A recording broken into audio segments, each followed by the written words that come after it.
3 দিন নিখোঁজ থাকার পর পুকুর থেকে মিলল যুবকের নিথর দেহ। অন্ডালের হরিপুরের বাসিন্দা বছর 25-এর সোনু ভূঁইয়া দিন তিনেক আগে খাওয়া দাওয়া করে বাইরে বেরিয়েছিলেন। তারপর থেকেই আর খোঁজ মিলছে না তার। শুক্রবার সাত সকালে অন্ডালের হরিপুরের দত্তপুকুর থেকে মেলে সোনুর নিথর দেহ।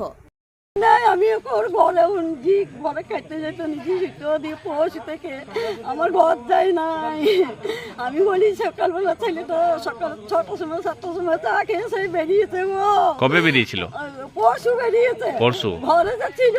আচ্ছা। আমি বললাম যে কোথাও যাই না, তুই ঘরে যাকে সবসময় আমি সাবধান করতাম বাবা পুকুরি।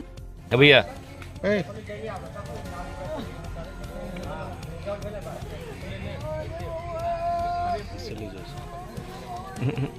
अभी यहाँ से निकलिए, काम हो गया हम लोग का।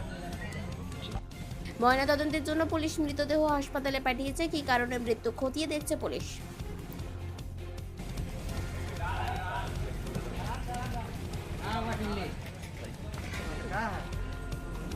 অন্ডালের হরিপুর থেকে অনুরাধা সেনগুপ্ত রিপোর্ট, খাঁটি খবর।